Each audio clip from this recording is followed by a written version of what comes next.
students, welcome back to our YouTube channel Arjun's Achievers. So we are back again with another video, and in this video we will talk about respiration in humans.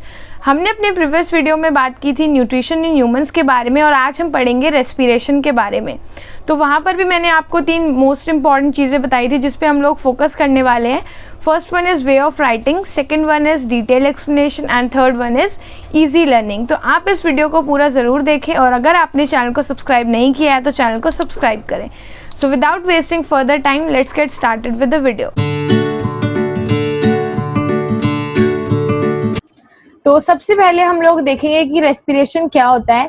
बहुत सारे बच्चों से जब हम पूछते हैं what is respiration, तो बहुत बारी वो कंफ्यूज हो जाते हैं और वो ऐसे बोल देते हैं inhalation of oxygen and exhalation of carbon dioxide, which is wrong. तो रेस्पिरेशन बेसिकली हमारा 2 तरह का होता है, एक होता है इंटरनल रेस्पिरेशन और एक्सटर्नल रेस्पिरेशन। तो इंटरनल रेस्पिरेशन जो होता है, इंटरनल रेस्पिरेशन का मतलब होता है कि जो भी हम फूड इनटेक करते हैं, जो भी हमारी बॉडी में फूड है, वो ब्रेक डाउन होना और एनर्जी का रिलीज होना, या फिर हम कह सकते हैं कि oxidation of food and release of energy is known as respiration. और एक्सटर्नल ब्रीदिंग में, एक्सटर्नल रेस्पिरेशन में क्या होता है, एक्सटर्नल रेस्पिरेशन का मतलब होता है ब्रीदिंग, जिसमें हम सिंपली ऑक्सीजन इनहेल करते हैं और कार्बन डाइऑक्साइड एक्सहेल करते हैं। तो हम रेस्पिरेशन की डेफिनेशन देख लेते हैं एक बार एग्जाम पॉइंट ऑफ व्यू से, आपको कैसे डेफिनेशन लिखनी है। तो यहाँ पर स्क्रीन पर लिखा हुआ है, it is a process in which glucose is oxidized to form carbon dioxide and water along with the release of energy। इसका मतलब ये है कि जो भी हमारा फूड है वो ऑक्सीडाइज हो जाता है इन द प्रेजेंस ऑफ ऑक्सीजन, और वो क्या रिलीज करता है, एनर्जी रिलीज करता है, वाटर रिलीज करता है और कार्बन डाइऑक्साइड रिलीज करता है। तो जब तक रेस्पिरेशन नहीं होगा, हमें हमारी बॉडी को एनर्जी नहीं मिलेगी। तो फूड का ऑक्सीडेशन होना, फूड का ब्रेकडाउन होना इन द प्रेजेंस ऑफ ऑक्सीजन बहुत ज्यादा जरूरी है, तभी हमारा जो फूड है वो एनर्जी में कन्वर्ट हो पाएगा और तभी हम उसको कंज्यूम कर पाएंगे अपनी डे टू डे एक्टिविटीज में। ठीक है, तो यहाँ पर लिखा हुआ है it includes intake of oxygen, oxidation of food, release of energy and removal of carbon dioxide. तो फर्स्टली इनटेक ऑफ ऑक्सीजन, हम लोग ऑक्सीजन इनहेल करेंगे। जो ऑक्सीजन हमारी बॉडी में, हमारे सेल्स में जाएगी, उसके थ्रू हमारे फूड का ऑक्सीडेशन होगा, फूड ऑक्सीडाइज होगा। फूड ऑक्सीडाइज होने के बाद एनर्जी रिलीज होगी, और एनर्जी रिलीज होने के साथ साथ कार्बन डाइऑक्साइड भी रिलीज होगा, जो कि हम सिंपली एक्सहेल कर देंगे अपनी बॉडी से, बिकॉज कार्बन डाइऑक्साइड हमारे लिए एक वेस्ट गैस होती है जो हमारी बॉडी में रिक्वायर्ड नहीं है, तो हमें उसको एक्सहेल करना होता है। नेक्स्ट यहाँ पर हमारे पास है टाइप्स ऑफ रेस्पिरेशन।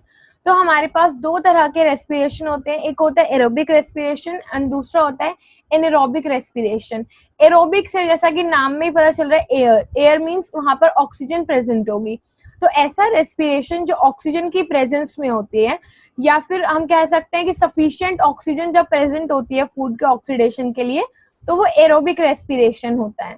लेकिन अगर हमारे पास बिल्कुल भी ऑक्सीजन नहीं है, या हम कह सकते हैं लैक ऑफ ऑक्सीजन या फिर एब्सेंस ऑफ ऑक्सीजन, मतलब या तो हमारे पास सफिशिएंट ऑक्सीजन ना हो, कम ऑक्सीजन हो, या फिर बिल्कुल भी ऑक्सीजन ना हो, तो उस केस में वो जो रेस्पिरेशन है वो एरोबिक नहीं, वो एनारोबिक रेस्पिरेशन कहलाता है।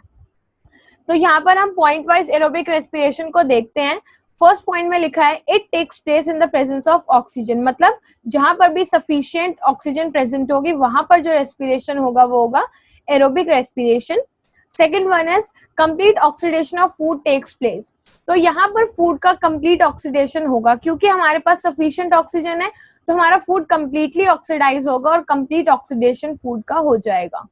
Next is no toxic end products are released, मतलब कि जब भी हमारा फूड ऑक्सीडाइज हो रहा है तो या तो हमारे पास वाटर निकल रहा है, एनर्जी रिलीज हो रही है, कार्बन डाइऑक्साइड रिलीज हो रहा है। तो इसमें से कोई भी ऐसा प्रोडक्ट नहीं है जो बहुत ज्यादा हमारी बॉडी के लिए टॉक्सिक है या फिर हार्मफुल है, तो इसके एंड प्रोडक्ट्स बिल्कुल भी टॉक्सिक नहीं होते। नेक्स्ट इज 36 और 38 एटीपी मॉलिक्यूल्स आर रिलीज्ड। तो एटीपी क्या होता है, एडिनोसिन ट्राइफॉस्फेट। तो बेसिकली हमारी बॉडी के अंदर एनर्जी की जो करेंसी है, मतलब एनर्जी को मेजर करने के लिए हम जो यूज करते हैं, that is ATP molecules. ATP molecules के थ्रू ही हम एनर्जी को काउंट कर सकते हैं, मतलब कितनी एनर्जी हमारी बॉडी में रिलीज हो रही है। Suppose 2 ATP molecules energy release हो रही है और 4 एटीपी मॉलिक्यूल एनर्जी रिलीज हो रही है, तो ज्यादा कौन सी होगी, 4 एटीपी। तो इसके थ्रू हम कैलकुलेट करते हैं अमाउंट ऑफ एनर्जी जो रिलीज होता है हमारी बॉडी में। तो एरोबिक रेस्पिरेशन से हमारी बॉडी में 36 से 38 एटीपी मॉलिक्यूल्स रिलीज होते हैं, जो कि बहुत एक बड़ा अमाउंट है। Next is it takes place in mitochondria and cytoplasm. तो हमारे जो बॉडी के सेल्स हैं, हर एक बॉडी का सेल जो है वो रेस्पिरेशन परफॉर्म करता है। और जैसे कि आपने क्लास 9th या प्रीवियस क्लासेस में भी पढ़ा होगा कि सेल के बहुत सारे कंपोनेंट्स होते हैं, जिसमें साइटोप्लाज्म होता है, माइटोकॉन्ड्रिया होता है और भी बहुत सारे होते हैं उसके कंपोनेंट्स। तो ये साइटोप्लाज्म में भी होता है और माइटोकॉन्ड्रिया में भी। इसका मतलब ये है कि जो इसके कुछ स्टेप्स हैं वो साइटोप्लाज्म में होते हैं और कुछ स्टेप माइटोकॉन्ड्रिया में होते हैं। तो कलेक्टिवली हम बोल सकते हैं कि एरोबिक रेस्पिरेशन साइटोप्लाज्म और माइटोकॉन्ड्रिया में दोनों में होता है, तभी उसके बाद ये प्रोसेस कंप्लीट हो पाता है। तो यहाँ पर मैं आपको दिखाऊंगी इसकी इक्वेशन। यहाँ पर आप इक्वेशन देख रहे हो C6H12O6 प्लस O2, मतलब कि ये जो हमारा C6H12O6 है ये हमारा कार्बोहाइड्रेट है या फिर आप कह सकते हो ग्लूकोज है, मतलब हमारा फूड है। तो फूड ऑक्सीजन की प्रेजेंस में क्या होगा, ऑक्सीडाइज होगा और हमारे पास यहाँ पर कार्बन डाइऑक्साइड, वाटर और 36 से 38 एटीपी के मॉलिक्यूल्स रिलीज होंगे। ठीक है, तो एरोबिक रेस्पिरेशन कंप्लीट हो गया है। उसके बाद है एनारोबिक रेस्पिरेशन। एनारोबिक रेस्पिरेशन में जैसा मैंने आपको बताया, या तो ऑक्सीजन हमारे पास बिल्कुल भी प्रेजेंट नहीं होती या फिर हमारे पास ऑक्सीजन प्रेजेंट जो है वो कम अमाउंट में प्रेजेंट है, सफिशिएंट ऑक्सीजन नहीं है। तो हमारी बॉडी के जो सारे सेल्स होते हैं नॉर्मली एरोबिक रेस्पिरेशन परफॉर्म करते हैं, लेकिन कई बार ऐसा होता है कि हमारे बॉडी के मसल सेल्स या फिर कुछ सेल्स को जब सफिशिएंट ऑक्सीजन नहीं मिल पाती है तो वो एरोबिक रेस्पिरेशन परफॉर्म नहीं कर सकते, तो वो ऑटोमेटिकली क्या करते हैं, एनारोबिक रेस्पिरेशन परफॉर्म करने लगते हैं, क्योंकि वहां पर लैक ऑफ ऑक्सीजन की वजह से वो एरोबिक रेस्पिरेशन परफॉर्म नहीं कर पाते। और कुछ ऑर्गेनिजम्स ऐसे होते हैं जैसे कि यीस्ट है हमारे पास, यीस्ट एक बहुत ज्यादा पॉपुलर एग्जाम्पल हम ले सकते हैं इसके लिए। तो यीस्ट जो है वो विदाउट ऑक्सीजन भी रेस्पायर कर सकता है, तो इन द एब्सेंस ऑफ ऑक्सीजन वहां पर भी एनारोबिक रेस्पिरेशन होगा। तो फर्स्ट पॉइंट देखते हैं हम इसका, it takes place in the absence और लैक ऑफ ऑक्सीजन। तो या तो एब्सेंस में या फिर लैक में, या तो ऑक्सीजन बिल्कुल नहीं होगी या फिर कम ऑक्सीजन होगी तब होगा। Next is incomplete oxidation of food takes place. Incomplete क्यों, क्योंकि वहां पर प्रॉपर ऑक्सीजन ही नहीं है तो फूड कंप्लीटली ऑक्सीडाइज हो ही नहीं पाएगा। तो यहाँ पर जो फूड है वो कंप्लीटली ऑक्सीडाइज ना होकर इनकम्प्लीट ऑक्सीडेशन होगा। Next is toxic end products like ethanol और लैक्टिक एसिड आर रिलीज। जैसे कि वहां पर हमने देखा था कार्बन डाइऑक्साइड, वाटर और एनर्जी रिलीज हो रही थी, लेकिन यहाँ पर हमारे पास टॉक्सिक मतलब जो हमारी बॉडी को हार्म कर सकते हैं किसी भी वे में, तो वैसे प्रोडक्ट्स रिलीज होते हैं जैसे कि लैक्टिक एसिड। अगर हम ह्यूमंस की बात करें, ह्यूमन के मसल सेल्स जो होते हैं वो कई बार एनारोबिक रेस्पिरेशन परफॉर्म करने लगते हैं, तो वहां पर वो लैक्टिक एसिड प्रोड्यूस करते हैं और वो लैक्टिक एसिड हमें क्रैम्प्स कॉज करता है, मतलब पेन कॉज करता है अगर हम हैवी एक्सरसाइज कर लेते हैं तो। और यहीं पर अगर मैं यीस्ट की बात करूं तो यीस्ट क्या करता है, इथेनॉल रिलीज करता है as a toxic product during anaerobic respiration. Next is 2 ATP molecules are released. तो हमने पीछे पढ़ा एरोबिक में 36 से 38 ATP मॉलिक्यूल्स हैं, यहाँ पर सिर्फ और सिर्फ 2 ATP मॉलिक्यूल्स रिलीज हो रहे हैं। तो आप लोग खुद ही देख सकते हो कि कंपैरेटिवली कौन सा रेस्पिरेशन बेटर है। तो यहाँ पर सिर्फ 2 ATP मॉलिक्यूल्स से रिलीज होते हैं, मतलब बहुत कम अमाउंट ऑफ एनर्जी रिलीज होती है एनारोबिक रेस्पिरेशन में। Next point is it takes place in cytoplasm only. तो एरोबिक जो था वो हमारा साइटोप्लाज्म में भी हो रहा था और साथ साथ माइटोकॉन्ड्रिया में भी हो रहा था, लेकिन ये सिर्फ हमारा किस में होगा, साइटोप्लाज्म में होगा और वहीं पर इस प्रोसेस स्टॉप हो जाएगा और आगे माइटोकॉन्ड्रिया में कोई प्रोसेस नहीं होगा। It occurs in few bacteria, yeast and muscle cells. तो जैसा कि मैंने आपको बताया यीस्ट के बारे में, तो यीस्ट के अंदर और कुछ बैक्टीरिया भी ऐसे होते हैं जो बिना ऑक्सीजन के रेस्पिरेशन परफॉर्म करते हैं, और हमारे मसल सेल्स जो हैं वो in case of lack of oxygen they perform anaerobic respiration.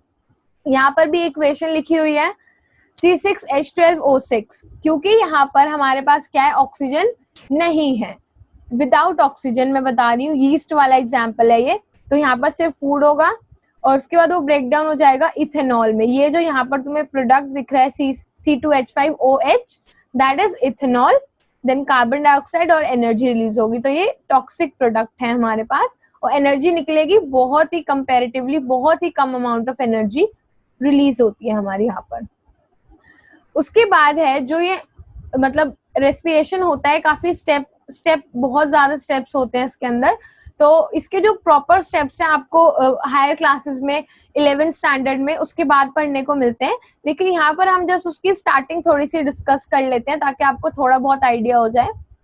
तो सबसे पहला स्टेप जो होता है रेस्पिरेशन में वो होता है हमारा ग्लाइकोलिसिस। ग्लाइको से हमें समझ में आ रहा है क्या, ग्लूकोज। तो ग्लाइकोलिसिस में क्या होता है, जो हमारा ग्लूकोज है, ग्लूकोज हमारा 6 कार्बन का मॉलिक्यूल होता है। वो 6 कार्बन का मॉलिक्यूल ब्रेक डाउन हो जाता है पायरुवेट में। 6 कार्बन मॉलिक्यूल ब्रेक डाउन हो जाता है पायरुवेट में। पायरुवेट हमारा एक ऐसा कंपाउंड है जिसमें सिर्फ 3 कार्बन होते हैं। अगर 6 कार्बन को मैं तोड़ दूं तो मैं 3-3 वाले 2 कंपाउंड्स में तोड़ सकती हूँ। तो हमारा एक ग्लूकोज का मॉलिक्यूल 2 पायरुवेट के मॉलिक्यूल में ब्रेक डाउन हो जाता है। इसी को हम बोलते हैं ग्लाइकोलिसिस। तो ग्लाइकोलिसिस पहला स्टेप होता है एरोबिक में भी और एनारोबिक में भी। तो यहाँ पर जैसे कि देख रहे हैं, first step in anaerobic and aerobic is glycolysis. तो चाहे एरोबिक हो या एनारोबिक हो, फर्स्ट स्टेप ग्लाइकोलिसिस ही होगा।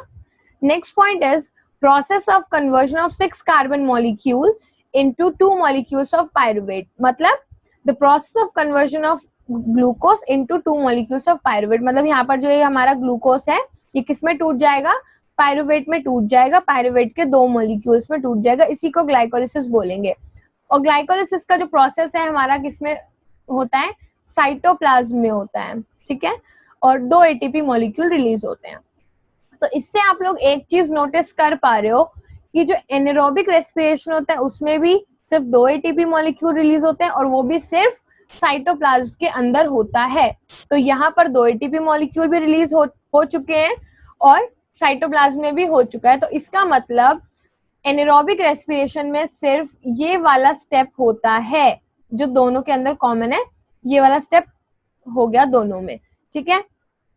नेक्स्ट जो स्टेप होता है स्टेप नंबर 2। स्टेप नंबर 2 में क्या होता है, यीस्ट के अंदर जो पायरुवेट मैंने बनाया फर्स्ट स्टेप में ग्लाइकोलिसिस से, जो पायरुवेट है वो किस में कन्वर्ट हो जाएगा, इथेनॉल में, कार्बन डाइऑक्साइड में और एनर्जी में, ठीक है। और अगर वो हमारा मसल सेल है, मसल सेल में क्या होगा कि जो भी हमारा पायरुवेट है वो किस में ब्रेक डाउन हो जाएगा, लैक्टिक एसिड और एनर्जी में। और वो हमारी बॉडी का कोई भी नॉर्मल सेल है जिसको सफिशिएंट ऑक्सीजन मिल पा रहा है तो वो किस में कन्वर्ट हो जाएगा, carbon dioxide, water and ATP molecules में। और एरोबिक रेस्पिरेशन जो ये होगा हमारे नॉर्मल सेल्स में, ये होगा माइटोकॉन्ड्रिया में। तो यहाँ पर ग्लाइकोलिसिस से लेकर यहाँ तक, ये जो यहाँ पर सेकंड पॉइंट दिख रहा है, ये सारा का सारा हमारा कहाँ पर हो रहा है, साइटोप्लाज्म में हो रहा है। और अगर ये वाला स्टेप भी होने वाला है तो ये हमारा माइटोकॉन्ड्रिया में होगा, ठीक है। आई होप आपको इतना क्लियर होगा अभी तक। मैं एक बार इसको फ्लो चार्ट के थ्रू आपको बता देती हूँ तो उससे आपको ज्यादा क्लियर हो जाएगा। देखो यहाँ पर ये फ्लो चार्ट हम लोगों को दिख रहा है। इस फ्लो चार्ट में क्या है, इसी चीज को शॉर्ट में डिस्क्राइब किया गया है डायग्राम के थ्रू। देखो यहाँ पर हमारे पास ये 6 कार्बन मॉलिक्यूल है, यानी कि हमारे पास ग्लूकोज है। तो साइटोप्लाज्म में ये जो ग्लूकोज है किस में ब्रेक डाउन हो जाएगा, पायरुवेट में ब्रेक डाउन हो जाएगा, चाहे एरोबिक रेस्पिरेशन है चाहे एनारोबिक रेस्पिरेशन है, ठीक है। अब ये पायरुवेट यीस्ट सेल के अंदर ये पायरुवेट किस में बदल जाएगा, ethanol, carbon dioxide and energy, ठीक है। अगर हमारे मसल सेल में हो रहा है ये प्रोसेस और विदाउट ऑक्सीजन या लैक ऑफ ऑक्सीजन के थ्रू हो रहा है तो लैक्टिक एसिड और एनर्जी निकलेगी। और अगर हमारे बॉडी के नॉर्मल सेल्स में प्रोसेस हो रहा है तो पायरुवेट हमारा कार्बन डाइऑक्साइड, वाटर और एनर्जी में कन्वर्ट हो जाएगा और ये प्रोसेस होगा हमारा माइटोकॉन्ड्रिया में, ठीक है। तो आई होप क्लियर होगा। तो अब हम चलते हैं बहुत इंपॉर्टेंट जो हमारा सिस्टम है, दैट इज रेस्पिरेटरी सिस्टम में हम लोग चलते हैं। तो हमारे रेस्पिरेशन में of course respiratory system main role play करता है, ठीक है। तो रेस्पिरेटरी सिस्टम के जो भी पार्ट्स हैं उनको हम एक बार देख लेते हैं डायग्राम के थ्रू और उसके बाद हम उसके फंक्शंस वगैरह डिस्कस करेंगे। तो यहाँ पर आपको दिखाई दे रहा है ये डायग्राम, ठीक है। तो सबसे पहला जो पार्ट होता है हमारे रेस्पिरेटरी सिस्टम का वो होता है नॉस्ट्रिल्स, ठीक है। नॉस्ट्रिल्स मतलब जो नोज में आपको फ्रंट पे होल्स दिखाई देते हैं वो होते हैं हमारे नॉस्ट्रिल्स, जिसके थ्रू हम एयर को इनहेल कर सकते हैं, ऑक्सीजन को इनहेल कर सकते हैं। देन जैसे ही हम नॉस्ट्रिल्स से आगे पास होते हैं, यहाँ पर हमें दिख रही है नेजल कैविटी, एक ओपन स्पेस होता है वहां पर, उसको हम बोलते हैं नेजल कैविटी। नेजल कैविटी से जैसे ही हम आगे जाते हैं तो वहां पर हमें दिखता है, मैंने बताया था प्रीवियस वीडियो में भी, फेरिंग्स। फेरिंग्स होता है कॉमन पैसेज जहां से एयर भी पास होती है और फूड भी पास होता है। तो ऑफ कोर्स फेरिंग्स हमारा डाइजेस्टिव सिस्टम में भी काउंट होता है और इसमें भी काउंट होता है। It is a common passage for food and air. उसके बाद नीचे आता है हमारा लेरिंग्स। लेरिंग्स होता है वॉइस बॉक्स। वॉइस बॉक्स के जस्ट नीचे आता है हमारा ट्रैकिया। ट्रैकिया मतलब विंड पाइप। रेस्पिरेटरी सिस्टम में हम विंड पाइप पढ़ रहे हैं और एलिमेंट्री कैनाल में हमने पढ़ा था ईसोफेगस यानी कि फूड पाइप। तो trachea is the wind pipe. उसके बाद नीचे जाने के बाद ये जो आप देख रहे हो ट्रैकिया जो है वो दो ब्रांचेस में डिवाइड हो रहा है। इन ब्रांचेस को हम बोलते हैं ब्रोंकस या फिर ब्रोंकाई। तो ये है राइट मेन ब्रोंकस और ये लेफ्ट मेन ब्रोंकस, जो कि हर एक लंग के अंदर एंटर करती है। उसके बाद बहुत इंपॉर्टेंट पार्ट आता है हमारे रेस्पिरेटरी सिस्टम का, that is lungs. That this is right lung and this is left lung. और लंग्स के जस्ट नीचे हमारा होता है डायफ्रेम। डायफ्रेम एक डोम शेप स्ट्रक्चर होता है। तो आई होप ये डायग्राम तो क्लियर होगा। अब मैं वन बाय वन जब इनके बारे में बताऊंगी तो आपको और ज्यादा चीजें क्लियर हो जाएंगी। तो सबसे पहला है नॉस्ट्रिल्स एंड नेजल कैविटीज। तो जो हमारी नॉस्ट्रिल्स है, नॉस्ट्रिल्स के थ्रू हम लोग क्या कर सकते हैं, एक तरह से ओपनिंग है जो हमें बाहर से कनेक्ट करती है, बाहर के एनवायरनमेंट से कनेक्ट करती है। तो हम क्या करते हैं, नॉस्ट्रिल्स के थ्रू ऑक्सीजन इनहेल करते हैं। उसके बाद वो जो नेजल कैविटी है उससे वो एयर पूरी पास होती है और हमारे नॉस्ट्रिल्स के अंदर कुछ म्यूकस प्रेजेंट होता है और hair like structure cilia present होते हैं, जो क्या करते हैं, जो भी इम्प्योरिटीज हमारी एयर के साथ अंदर जा रही है उनको वहीं पर ट्रैप कर ले, ताकि हमारे मतलब ट्रैकिया में विंड पाइप तक कोई भी इम्प्योरिटीज ना जा पाए। तो उसको ट्रैप करने के लिए म्यूकस और सिलिया हमारी नोज में, नॉस्ट्रिल्स में प्रेजेंट होते हैं। Openings of nasal cavities inside nose, sticky mucus and hair are present to trap the dust particles. ठीक है। Next is pharynx. फेरिंग्स हमने पहले भी पढ़ा है, it is a common passage for food and air. Next is larynx. Larynx को जो common name है that is voice box. It is present at the end of pharynx. तो जैसे हमारी कॉमन पैसेज स्टार्ट होती है उसके जस्ट एंड पर हमारा प्रेजेंट होता है voice box, that is larynx.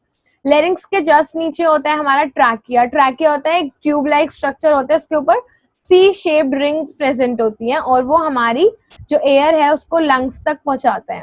It is also known as windpipe. It is about 12 metre long and extends throughout the नेक।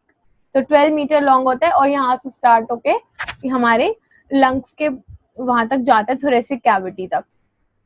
उसके बाद है ब्रोंकाई। ब्रोंकाई में मैंने बताया था कि ट्रैकिया जो है वो दो ब्रांचेस में डिवाइड हो जाता है और हर एक ब्रांच हर एक लंग के अंदर एंटर करती है और एयर को लेकर जाती है।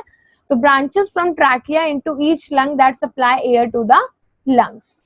ओके, दैट नेक्स्ट है हमारा ब्रोंकियोल्स। ब्रोंकियोल्स होता है जो भी हमारी ब्रोंकाई है जो कि डिवाइड हुआ है हमारा विंड पाइप, वो आगे जाने के बाद फर्दर और नेटवर्क्स में डिवाइड हो जाता है, छोटे छोटे पाइप्स का नेटवर्क हो जाता है, उसको हम ब्रोंकियोल्स बोलते हैं। ठीक है। Next we have lungs. Most important lungs. तो लंग्स क्या होते हैं, हम सबको पता है लंग्स क्या होते हैं। तो लंग्स ही ज्यादा मेन इंपॉर्टेंट पार्ट प्ले करते हैं, क्योंकि लंग्स के अंदर ही एक ऐसा बहुत मेन स्ट्रक्चर होता है जो क्या करता है, हमारा गैसेस एक्सचेंज में हेल्प करता है। तो देख लेते हैं यहाँ पर, pair of soft spongy and elastic organs present in the thoracic cavity. Thoracic cavity मतलब हमारा जो ये वाला चेस्ट वाला रीजन होता है उसको हम थोरेसिक कैविटी बोलते हैं, और उसके जस्ट नीचे वाला जो पार्ट होता है दैट इज एब्डोमेन। ठीक है, head, thorax and abdomen. Enclosed by double layered membrane called pleura. तो हमारे लंग्स के बाहर एक डबल लेयर्ड मेम्ब्रेन होती है जो उसको सिक्योर करती है, जो उसको प्रोटेक्ट करती है, उसको हम बोलते हैं प्लूरा या फिर प्लूरल मेम्ब्रेन। तो उसके बाद है हमारे पास alveoli. Alveoli is the basic and main structural and functional unit of lungs. जैसे कि अगर आपसे कोई बोलता है what is the main functional structure unit of human body, तो हमारा आंसर होता है सेल, क्योंकि हमारी बॉडी के अंदर सारे के सारे फंक्शन सेल परफॉर्म करते हैं। अगर सेल नहीं होगा तो हमारा कोई भी फंक्शन परफॉर्म नहीं हो सकता। उसी तरह से अगर मैं बात करूं किसी भी हमारे बॉडी के सिस्टम के बारे में, तो उसके अंदर एक ऐसा बहुत ज्यादा वाइटल ऑर्गन होता है जिसके बिना वो पूरा सिस्टम बेकार है और वो फंक्शन नहीं कर सकता। तो उसी तरह से यहाँ पर हमारे पास रेस्पिरेटरी सिस्टम का जो सबसे ज्यादा vital basic structure and functional unit है दैट इज एल्वियोलाई। एल्वियोलाई ही बहुत ज्यादा मेन पार्ट है क्योंकि वहीं पर ही गैसेस का एक्सचेंज होता है। गैसेस का एक्सचेंज एज इन हमारे ब्लड को ऑक्सीजन चाहिए तो एल्वियोलाई के सरफेस से ही वहां पर एक्सचेंज होगा। ठीक है, अगर हमारे ब्लड में इम्प्योरिटीज है, कार्बन डाइऑक्साइड है, तो वहीं पर ही एक्सचेंज होगा कार्बन डाइऑक्साइड का, कार्बन डाइऑक्साइड बाहर निकल पाएगी। तो इसको मैं स्ट्रक्चर के थ्रू समझाने की कोशिश करती हूँ, आपको ज्यादा इजी होगा। तो first point is structural and functional unit of respiratory system helps in exchange of gases to and from the bloodstream. मतलब ब्लड से लेती है गैसेस और ब्लड को देती भी है, तो इट इज बोथ फेज, दोनों का एक्सचेंज होता है इसमें। देखो यहाँ पर ये डायग्राम है, ये जो यहाँ पर ये डायग्राम दिख रहा है दैट इज एल्वियोलाई। ये जो कर्व्ड स्ट्रक्चर दिख रहा है ये वाला एल्वियोलाई है, और इसके नीचे आपको ये जो ब्लड स्ट्रीम दिख रही है ये हमारी कोई भी ब्लड वेसल, ब्लड कैपिलरी बोल सकते हो, वो प्रेजेंट है। तो हमारा जो ब्लड है, हमारे पास ब्लड प्योर ब्लड भी होता है और इम्प्योर ब्लड, यानी कि oxygenated blood and deoxygenated blood. तो हम जो भी एयर इनहेल करते हैं, जो भी ऑक्सीजन लेते हैं, वो लंग्स में जाती है। लंग्स के कौन से पार्ट में जाती है? एल्वियोलाई में जाती है। तो इसका मतलब ये है कि एल्वियोलाई के अंदर बहुत ज्यादा ऑक्सीजन प्रेजेंट है। और अगर हम कंपेयर करें अपने ब्लड कैपिलरीज को, अपने ब्लड को, तो कंपेरेटिवली हमारे ब्लड में जो ऑक्सीजन का अमाउंट है वो कम है। तो हम लोगों ने ये बेसिक कॉन्सेप्ट पहले भी पढ़ा है, डिफ्यूजन। डिफ्यूजन कब होता है? डिफ्यूजन तब होता है जब भी कोई चीज हाई कंसंट्रेशन से लो कंसंट्रेशन में ट्रांसफर होती है, तो उसको डिफ्यूजन बोलते हैं। तो यहाँ पर मेरे पास एल्वियोलाई के अंदर बहुत ज्यादा ऑक्सीजन प्रेजेंट है, और अगर मैं कंपेयर करूं अपनी कैपिलरी के साथ, तो उसके अंदर ऑक्सीजन का अमाउंट कम है। तो हाई टू लो हमारी ऑक्सीजन पास करेगी, ट्रांसफर होगी, तो मतलब यहाँ पर ऑक्सीजन का लेवल ज्यादा है, यहाँ पर ऑक्सीजन का लेवल कम है। तो हाई से लो की तरफ हमारा जो ऑक्सीजन है वो एल्वियोलाई से ब्लड की तरफ फ्लो हो जाएगा और हमारे ब्लड में ऑक्सीजन पहुंचेगा। अगर मैं कार्बन डाइऑक्साइड की बात करूं तो एल्वियोलाई के अंदर कार्बन डाइऑक्साइड कम है और हमारे ब्लड के अंदर कार्बन डाइऑक्साइड ज्यादा है। तो ज्यादा से कम की तरफ हमारा कार्बन डाइऑक्साइड जो है वो मूव करेगा। तो जो भी हमारे ब्लड का कार्बन डाइऑक्साइड है वो रिमूव होके एल्वियोलाई में चला जाएगा और एल्वियोलाई का जो ऑक्सीजन है वो ब्लड में आ जाएगा। और ये कार्बन डाइऑक्साइड जो एल्वियोलाई में गया है वो हम क्या करेंगे? एक्सहेल कर लेंगे और ऑक्सीजन हम इनहेल करेंगे ताकि वो ब्लड में पास होती रहे और जो भी कार्बन डाइऑक्साइड आ रही है उसको हम इजीली एक्सहेल कर सके। तो इस तरह से गैसेस का जो एक्सचेंज है वो एल्वियोलाई में ही होता है। तो इसीलिए एल्वियोलाई हमारी बॉडी का, यानी कि हमारे रेस्पिरेटरी सिस्टम का बहुत ज्यादा वाइटल पार्ट है। इसके बिना गैसेस का एक्सचेंज पॉसिबल नहीं है। उसके बाद हमारा लास्ट स्ट्रक्चर है डायफ्रेम। डायफ्रेम जो मैंने आपको लास्ट स्ट्रक्चर दिखाया था, जो एक डोम शेप स्ट्रक्चर होता है। जब भी हम इनहेल करते हैं, एक्सहेल करते हैं, तो यहाँ पर हमारे जस्ट लंग्स के नीचे एक डोम शेप स्ट्रक्चर होता है जिसकी मूवमेंट, वो मस्कुलर होता है तो उसकी मूवमेंट होती रहती है। कॉन्ट्रैक्शन और रिलैक्सेशन होता है, अपवर्ड और इनवर्ड वो मूव करता रहता है, अपवर्ड और डाउनवर्ड। तो आप ये एनिमेशन के थ्रू, आपको स्क्रीन पे दिख रहा होगा, आप एनिमेशन के थ्रू इसको बहुत इजीली समझ सकते हैं। तो diaphragm is a dome shaped muscular partition, it plays a major role in breathing. तो यहाँ से हम आ गए हैं ब्रीदिंग पर। तो ब्रीदिंग में हम लोग देखते हैं कि ब्रीदिंग की क्या फंक्शनिंग होती है, इनहेलेशन एंड एक्सहेलेशन। तो यहाँ पर आप लोगों को इनहेलेशन और एक्सहेलेशन की फंक्शनिंग भी पता चलेगी और उसी के अकॉर्डिंग डायफ्राम कैसे मूव करता है वो भी अच्छे से आपको क्लियर हो जाएगा। तो ब्रीदिंग क्या होता है? Breathing the process of taking oxygen into lungs through nose और mouth and releasing carbon dioxide. तो मैंने आपको स्टार्टिंग में भी बताया था, एक इंटरनल रेस्पिरेशन होता है, एक्सटर्नल रेस्पिरेशन होता है। तो ब्रीदिंग इज एक्सटर्नल रेस्पिरेशन, जो कि एक फिजिकल प्रोसेस है, उसके अंदर कोई एंजाइम्स इन्वॉल्व नहीं होते, कोई हार्मोन्स, सारे बॉडी पार्ट्स भी इन्वॉल्व नहीं होते। सिंपली जो भी हम ऑक्सीजन लेते हैं और कार्बन डाइऑक्साइड रिलीज करते हैं, सिंपली उसी को हम ब्रीदिंग बोलते हैं। That's it. Next, it is a physical process and no enzymes are involve. Physical process इसीलिए है क्योंकि इसके अंदर कोई भी केमिकल रिएक्शंस नहीं होते, कोई भी एंजाइम, हार्मोन्स कुछ भी इन्वॉल्व नहीं होते, तो it is a physical process. Then we have mechanism of breathing. तो ब्रीदिंग की जो मैकेनिज्म होती है उसके अंदर हमारे पास दो मेन चीजें होती हैं। First one is inhalation and second one is exhalation. तो इनहेलेशन में हम लोग देख लेते हैं intake of oxygen from atmosphere. तो इनहेलेशन में हम लोग देख लेते हैं intake of oxygen from atmosphere, मतलब कि जो भी ऑक्सीजन हम लोग इनटेक करेंगे एटमॉस्फेयर से। इनहेलेशन, इन मतलब अंदर जाना, इनटेक मींस किस चीज का इनटेक करेंगे, यहाँ पर हम ऑक्सीजन का इनटेक करेंगे। The volume of thorax increases and outside air reaches into the lungs। मतलब कि जब भी हम इनहेल करते हैं तो हमारी जो थोरेसिक कैविटी है, थोरेसिक रीजन है, इसकी जो वॉल्यूम है वो क्या हो जाती है, इंक्रीज हो जाती है वॉल्यूम। और जो हमारा डायफ्रेम है, डोम शेप स्ट्रक्चर, वो क्या हो जाता है, कॉन्ट्रैक्ट करता है और डाउनवर्ड मूव करने लगता है। एनिमेशन के थ्रू आपको क्लियर हो जाएगा। यहाँ पर देखो इनहेलेशन का जो ये प्रोसेस है, इसमें आप लोग देख रहे हो एयर है, एयर ब्रीद इन की, उसके बाद वो ट्रैवल करेगा फेरिंग्स और लेरिंग्स के थ्रू, वो पहुंच जाएगा ट्रैकिया में, ट्रैकिया के बाद जाएगा ब्रोंकियोल्स में, हमारे ब्रोंकाई और ब्रोंकियोल्स में, उसके बाद वो एल्वियोलाई में एंटर करेगा। जैसे ही वो एल्वियोलाई में एंटर करेगा वहां पर गैसेस का एक्सचेंज होगा और ऑक्सीजन ब्लड कैपिलरीज तक पहुंच जाएगा। तो next one is exhalation. Exhalation में ई एक्स हमें दिख रहा है, तो ई एक्स मीन्स एग्जिट। तो यहाँ पर एग्जिट करेगा, क्या एग्जिट करेगा, कार्बन डाइऑक्साइड हमारी बॉडी से एग्जिट करेगा, हम कार्बन डाइऑक्साइड को रिलीज करेंगे। The volume of thorax decreases, मतलब जो हमारी थोरेसिक कैविटी है इसका जो वॉल्यूम है वो क्या हो जाएगा, डिक्रीज हो जाएगा। इनहेलेशन में इंक्रीज हो रहा था और एक्सहेलेशन में ये डिक्रीज हो रहा है।